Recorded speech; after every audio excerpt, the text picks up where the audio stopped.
Magandang umaga po sa inyong lahat. Magandang araw po sa inyong lahat. No? Ito po ang kauna-unahang live coverage natin sa paglilitis ni Tatay Digong dito sa International Criminal Court. Ngayong araw po ito, magsisimula ang tinatawag na confirmation of charges. Ito po ay hindi pa kabahagi talaga ng paglilitis dahil ito po ay katumbas lamang ng preliminary investigation dito po sa sistema natin sa Pilipinas. Ang hahanapin pa lang po ng mga Western Pretrial Chamber, meron bang sapat na ebidensya, meron bang probable cause para magpatuloy sa paglilitis. Ang probable cause po, kapareho rin po ang definition sa ICC sa definition natin sa Pilipinas. Meron bang nangyaring krimen at posible ba na yung nasasakdal na si Tatay Digong ang nasa likod ng mga krimen na ito? Now, ang sistema po sa ICC ay magpipresenta ng summation or summary of evidence ang parehong panig kasama ng mga abogado ng biktima. At matapos yan ay pwede sila magpresenta ng sample testimonial evidence para ipakita yung lakas ng kaso nila para malaman at ipakita na meron talagang probable cause. Ang malungkot po, ang iba po ang sistema kasi sa ICC. Ang sistema sa ICC, mababaw lang po yung ebidensya na hinihingi para magkaroon ng warrant of arrest. So, ito po yung good grounds lamang. Pero ang layunin ng Rome Statute naman po ng International Criminal Court, binabalanse po ito sa pamamagitan ng pagbibigay ng interim release sa mga nasasakdal. Ang mga track record po ng mga naunang international tribunals, lalong-lalo na yung International Tribunal for the Former Yugoslavia, ay halos sa kalahati. Parang 70% ng mga naakusado ay nabibigyan ng interim release. Pero dito po sa ICC kabaliktaran, dadalawa lang po nabigyan ng interim release sa mga kasong linilitis nila. Sa tingin ko po, hindi po makatarungan yan. Kasi nakita nyo naman, isang taon nang nakakulong si Tatay Digong, ngayon pa lang didinggin ang issue na meron bang sapat na ebidensya para magpatuloy sa paglilitis. And meanwhile, bakit meanwhile nakakulong na si Tatay Digong? Now, ngayon po, dapat ipakita ng prosecution na mayroong sapat na ebidensya para litisin si Tatay Digong para sa 3 counts ng crimes against humanity. Ano ba yung tinatawag na crimes against humanity? Ito po isang krimen sa larangan ng international law na nagpapataw ng parusa sa kahit sino na gumagamit ng systematic or widespread attack against civilian populations knowing it was being directed against civilian population. Dapat po merong siste o malawakang pag-atake sa sibilyan na alam nung taong umaatake na ang inaatake nila ay sibilyan at dahil sila ay sibilyan. Hindi po sapat na ipatunayan ang mga patayan. Ang importante po ay pinatay sila dahil sila ay mga sibilyan. Yan po talaga ang dapat patunayan ng prosecution at least kung merong probable cause at napakahirap po yan patunayan dahil ang drug war naman po, hindi naman po yan pagtatarget ng mga inosenteng sibilyan. Yan po isang lehitimong gawain ng gobyerno na labanan talaga ang mga nasa likod ng pinagbabawal ng droga at sa katunayan dito sa Vienna, Austria, nakabase yung United Nations na agency para labanan nga ang mga nagpapakalat ng pinagbabawal ng droga. So, bagamat ang crimes against humanity ay talagang pinapatawan ng parusa, ito ay dahil tumatarget ang sibilyan dahil sila ay sibilyan. So hindi ko po alam kung anong ebidensya ang ipipresenta ng prosecution ngayon para ipakita na yung pananarget o yung mga namatay sa drug war ay pinatay dahil sila ay mga sibilyan at hindi dahil sila ay involved sa pangangalakal ng droga o di naman kaya laban sa pulis. Ngayon po, inaasahan natin na yung dalawang unang araw ay puro balitatakan po yan at sa susunod na dalawang araw, sa Thursday at saka sa Friday, baka magpresenta ng sample evidence yung parehong panig. Now, ang Tatay Digong po ay hindi po sisipot sa pagdinig. In fact, sinabi niya na hindi na niya susundan man lang even by remote yung mga paglilitis dahil siya ay nakahanap na ng kapayapaan sa loob ng kanyang selda at alam niya na maski siya ay kinidnap at ang kanyang katawan ay naririto sa dahig, ay ang kanyang puso at damdamin ay kasama ng sambayan ng Pilipino.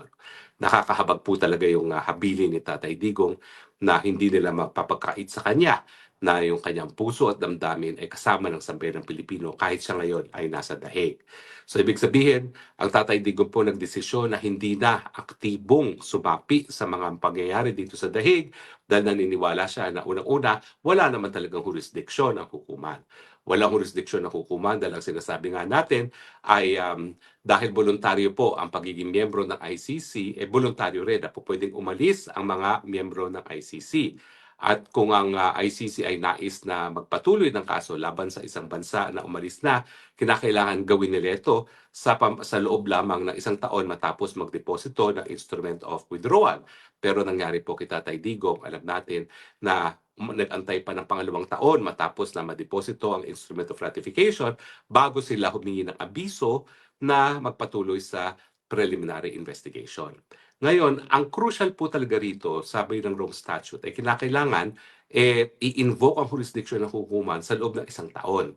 Ang sinasabi po ng prosecution at sinang-ayunan naman ng pretrial chamber na yung tinatawag ng preliminary examination kung saan tanging prosecution lamang ang kumakalap ng ebidensya from all sources, pati po media sources na hindi naman tinatanggap sa hukuman, ay ikukonsidera para malaman kung sila nga ay hihingi ng abiso para tumuloy sa preliminary investigation. At yung abiso sa hukuman, ang kauna-unang pagkakataon na magkakaroon talaga ng contact yung kaso sa hukuman. Ang sinasabi naman ng Tatay Digon, at ako na po sumasang-ayon dito, na yung isang taon ay dapat i-reckon from the time na humingi ng abiso para mag-preliminary investigation kasi yun nga yung kauna-unang pagkakataon na merong involvement ang hukuman mismo sa kaso ng kahit sino. Ang sinasabi ng prosecution, dahil ang prosecutor daw ay kabahagi ng hukuman, yung preliminary examination ay kabahagi na rin yon. Ay, hindi po. Sa tingin ko po, nagkaroon na ng desisyon ng dalawang huwes, magistrado sa appeals chamber nung nauna ng issue kung dapat nga ba magpatuloy ang kaso ni Tatay Digong at dalawang nagsabing wala ng jurisdiction kasi malinaw po dun sa teksto at saka sa intensyon ng hukuman na hindi naman po pwede na forever yung obligasyon na makipagtulungan ng mga estado na bumitiw na sa pagiging miyembro ng International Criminal Court. No? Kinakailangan talaga yung paghingi ng abiso para magpatuloy ng preliminary examination, maganap yan sa loob lamang ng isang taon matapos magbitiw ang isang estado. Ngayon, bakit ba kinakailangan humingi ng abiso sa pretrial chamber to begin with? Wala pong ganyang provision sa ating batas. No? Kasi ang pagkakoconduct ng preliminary investigation, mga piskal lang po ang gumagawa niya. No? Kapag meron pong reklamo na either sinampa ng kapulisan o ng mga biktima. Yan po yung pagkakaiba talaga ng ICC sa proseso ng maraming bansa sa daigdig. Ang dahilan po kung bakit merong basbas ng pretrial chamber sa kada galaw ng prosecutor ay nung pinag-uusapan po ang Rome Statute. No? Maraming bansa kasama ng Amerikano na nagsasabi na wala kami tiwala dyan sa prosecutor na yan, makapangyarihan. Pwede niyang kasuhan ng isang nakaupong presidente or prime minister and yet wala naman siyang pananagutan. Kasi sa Amerika, ang mga prosecutor po ay halal ng taong bayan para magkaroon ng pananagutan. So, para lang maingganyo ang mga estado gaya ng Estados Unidos na sumapi sa ICC, binuo nila itong pretrial chamber na walang po pwedeng gawin ng prosecutor na walang basbas ng pretrial chamber. At ang kauna-unahang pagkakataon na kinakailangan kunin ng basbas ng hukuman ay para nga sa abiso na magtuloy sa preliminary investigation. Kaya nga po ang sinasabi namin, yung 1-year period reckon from dun sa kauna-unang pagkakataon na merong hinihingi sa hukuman. At yan nga po ay yung basbas para magpatuloy sa paglilitis. Now, alam po natin na nakabinbin pa itong issue ng jurisdiction sa appeals chamber. Nauna na pong hininga ng posisyon ng appeals chamber ang parehong panig at nagsumiti naman po. Pero ang isang indikasyon na pinag-iisipan talaga ng appeals chamber itong issue ng jurisdiction ay matapos magbigay ng kanya-kanyang posisyon ng lahat ng panig ay humingi pa ng karagdagang obserbasyon ang hukuman sa mga partido. No? At syempre, ulitin ko po, nung naunang pagkakataon na nagkaroon ng issue tungkol sa jurisdiction ng hukuman, 3 mahistrado nagsabi na merong jurisdiction ng hukuman, 2 mahistrado kasama ng chairman ng appeals chamber na mas bihasa sa larangan ng international law at international criminal law ay nagsabi na wala ng jurisdiction ang hukuman. So ako po, hindi ko naman sinasabing imposible, pero nakabinbin pa po yun ang issue ng jurisdiction. At kasi po, kung wala talagang jurisdiction, lahat po nitong mga pagdinig na gagawin ngayon, kasama itong confirmation of charges, ay mababaliwala. Kasi pag sinabi ng hukuman na no jurisdiction, uuwi na talaga si Tatay Digong. And that's the end of the matter. Nagtataka nga po ako kung bakit minadali ngayon ng pre-trial chamber itong patuloy ng confirmation of charges. Hindi ba ho kung ikaw naman ay gumagalang doon sa appeals chamber ng isang hukuman, aantay mo muna yung desisyon nila doon sa issue kung pwede bang magtuloy ang paglilitis in the first place. Dahil kung wala naman po talagang jurisdiction, wala nang paglilitis na mangyayari. Pero matigas po ulo talaga ng pre-trial chamber. Talagang, kumbaga, inuunahan na nila kung ano magiging desisyon ng appeals chamber para bagang sinasabi na nila na kumpiyansa kami na sususugan ng appeals chamber yung aming desisyon na meron kaming jurisdiction kaya patuloy na itong confirmation of charges na hindi naman po dapat. Isa pa pong nakakabahalang pangyayari ay kung nung kailan lamang dahil nga siguro dito sa kaso ni Tatay Digong, nagkaroon po ng bagong rule ang ICC na nagsasabi na ang service of warrant of arrest ay magiging confidential. So wala na po makakaalam kung sino po talaga ang merong warrant of arrest. Ang makakaalam lang yan ay sa parte ng ICC at ng estado na hinihingin o hinihingan ng kooperasyon para mahuli isang tao. Now, ang nakapagtataka po ay bagamat ito ay confidential information, abang ICC mismo ay sa publiko na meron pang 7 tao na co-perpetrators di umano ni Tatay Digong. Kasama na si Bongo, si Bato de la Rosa, si Chief Albayalde, at iba pang mga dating chief ng PNP, kasama na si Director Giran ng NBI. Ang nakapagtataka po dyan is, una-una, bakit ang hukuman mismo ang lumabag dun sa rule of confidentiality? Hindi natin maintindihan. At pangalawa, bakit linabag ang rule of confidentiality sa panahon na nag-aantay pa tayo ng desisyon ng appeals chamber doon sa issue of jurisdiction. Ulitin ko po kasi kapag nagdesisyon ang hukuman na no jurisdiction, uwi na po si Tatay Digong, case closed. So ano pa po ang didinggin ng ICC? Wala na po. At ako naman po talaga ay naniniwala na sa pamamagitan ng pananalangin at sa track record ng appeals chamber na nung minsan ay split bench po ang tawag dyan, 3-2. Kinakailangan na lang po natin isang mahistrado magbago ng isip at magsabi na walang jurisdiction at uuwi na po si Tatay Digong. Pero ngayon po, ipapatuloy po ang confirmation of charges at di umano ay ilalatag ng prosecution ng kanyang ebidensya para ipatunayan na may probable cause para doon sa 3 counts of crimes against humanity. Ang tanong, kung sapat-sapat talaga abogado ang ebidensya ng prosecution, bakit kinakailangan pang mag-advertise ang ICC para sa karagdagang ebidensya? Hindi ba ho kung sila ay kampante na meron na silang sapat na ebidensya para man lang sa probable cause kung hindi conviction beyond a reasonable doubt, kasi yun po yung kinakailangang ebidensya para mapatunayan ang pagkakasala ng isang nasasakdal sa ICC, hindi na sila dapat mag-advertise. Pero katunayan po, nag-advertise sila. At ang ibig sabihin na yan ay hindi pa sapat ang ebidensya na hawak nila, no, lamang kay Tatay Digong. Kaya may possibility rin po na ang hukuman ay magsasabi na hindi sapat ang ebidensya.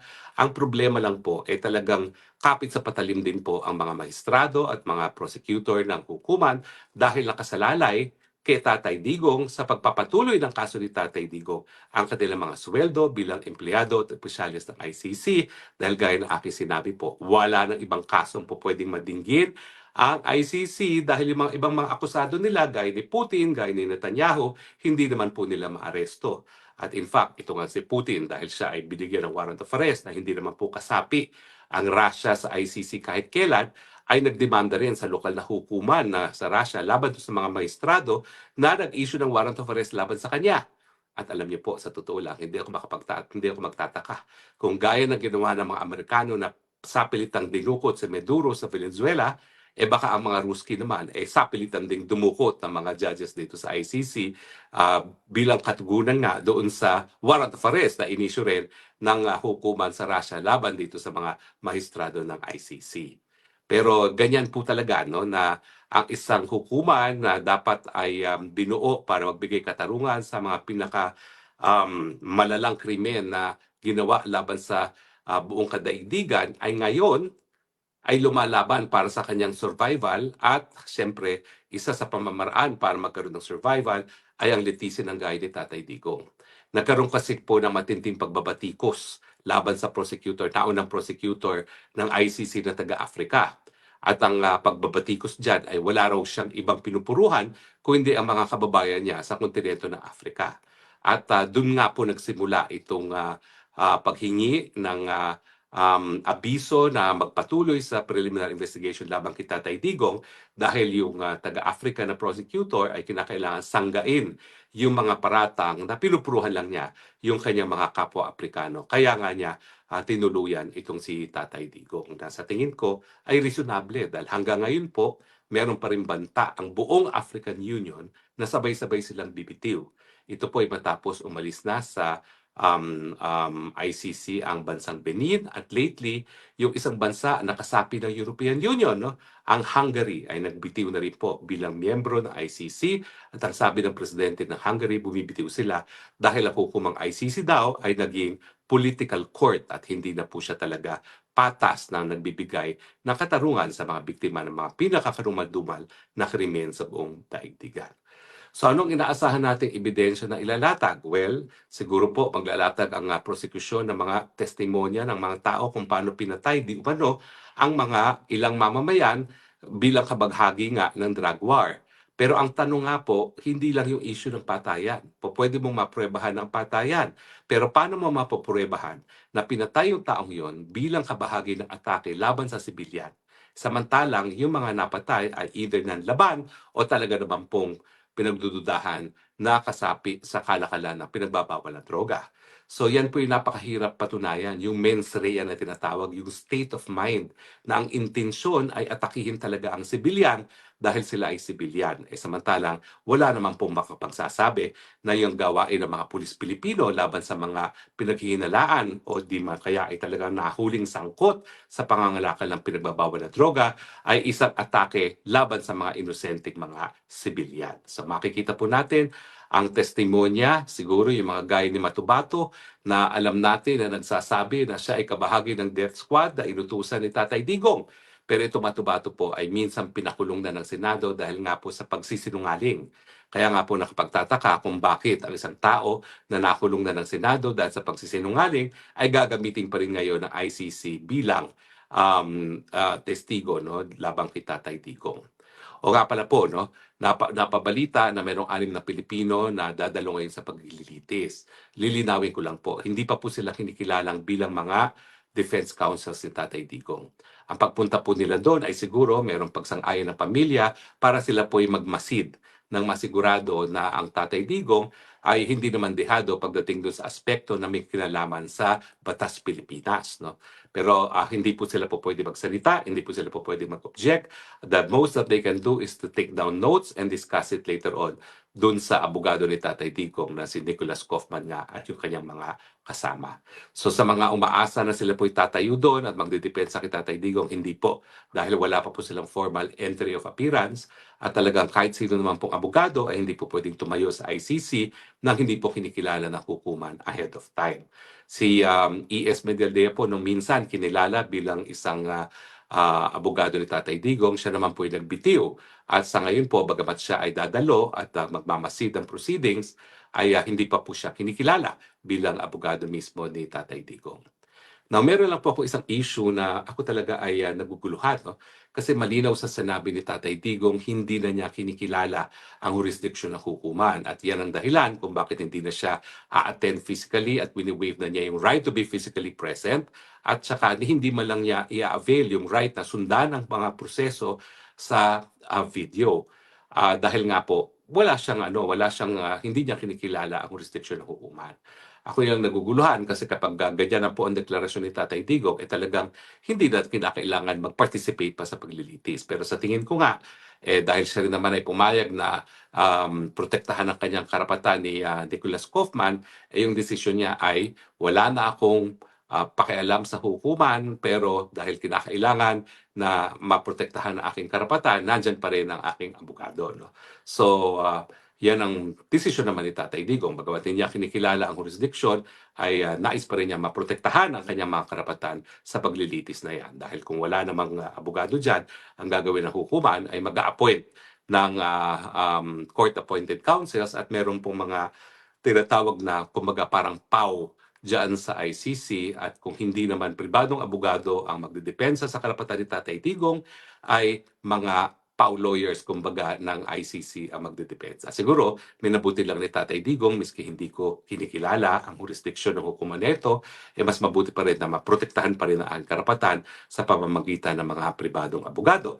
Dahil kung titignan nyo nga yung argumento ng ICC kung bakit ang preliminary examination na gawain exclusively ng prosecution ay kabahagi daw ng mga proseso ng hukuman, ang dahilan lang ng pretrial chamber dahil kabahagi ang prosecutor ng ICC. So, paano naman pagtitiwalaan ni Tatay Digong ang mga court-appointed defense counsels kung sinasabi nga nila na kabahagi ng hukuman ang lahat ng mga abogado dyan, ang prosecution, at kasama na rin yung mga defense counsels na pwedeng italaga ng hukuman sa mga akusadong walang sariling mga abogado.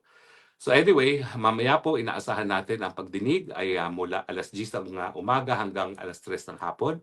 Hindi ko po alam kung magbe-break sila. Sa Pilipinas po ay talagang asahan nyo na ang mga West ay magbe-break para magtanghalian. Pero hindi po tayo sigurado kung ang mga Europeans ay sanay. Pero ang mga dumidinig naman po ay hindi mga Europeans. No? Isang Romanian, isang Mexican, isang taga-Africa. No? So titignan po natin kung ang mga sitmura nila ay kayang tumagal hanggang alas 3 ng hapon. Pero malinaw po ang sabi ng hukuman, hindi po mag-extend beyond 3 p.m. ang confirmation of charges. Ang proseso nga pala binigyan ng panahon hanggang 1.5 oras ang prosecution, pagkatapos ang depensa, pagkatapos ang mga abogado ng biktima para sabihin ang kanilang mga submissions na tinatawag. At kasama sa submissions na yan, ano yung mga ebidensya na ipipresenta nila sa hukuman para mapatunayan hindi lang po yung probable cause, kung hindi na rin yung proof beyond reasonable doubt pagdating na po sa paglilitis ng kaso.